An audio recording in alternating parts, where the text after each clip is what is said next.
نماز کے تین پہلو ہیں. نماز کو انالائز کریں. آپ کی نماز میں کرتے کیا؟ تین چیزیں کرتے. ایک ہے اللہ کی تعریف، توصیف، تحمید، تحلیل، تمجید، جو بھی کہہ لیں آپ، یہ پہلا حصہ. دوسرا حصہ ہے اللہ تعالیٰ سے دعائیں کرنا.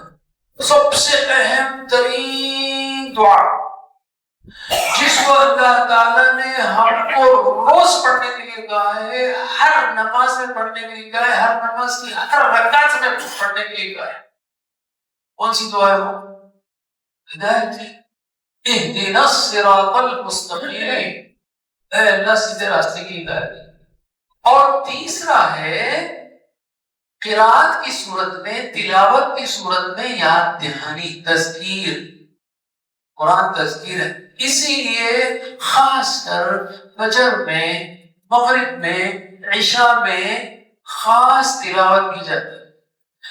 اب اس کو سیریسلی لینا بہت ضروری ہے، اور نماز کے تین حصوں میں سے ایک ہے.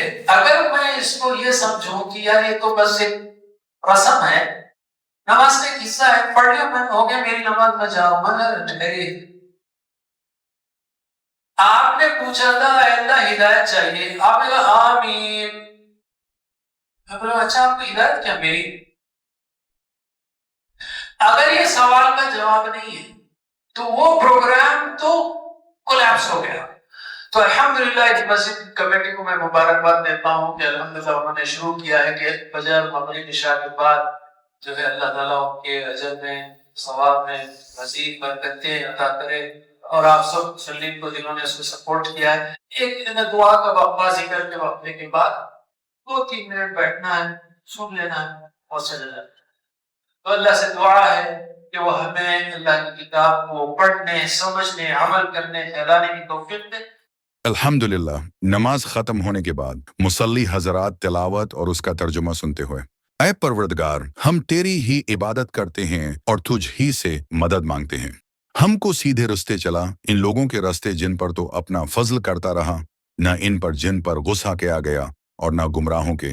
مومنوں، جب جمعہ کے دن نماز کے لیے اذان دی جائے تو اللہ کی یاد یعنی نماز کے لیے جلدی کرو اور خرید و فروخت چھوڑ دو، اگر سمجھو تو یہ تمہارے حق میں بہتر ہے. اور پھر جب نماز ختم ہو جائے تو اپنی اپنی راہ لو اور اللہ کا فضل تلاش کرو اور اللہ کو خوب یاد کرتے رہو تاکہ تم کامیاب ہو جاؤ. آپ کی مسجد میں بھی اس سسٹم کو لگانے کے لیے ہم سے کانٹیکٹ کیجیے.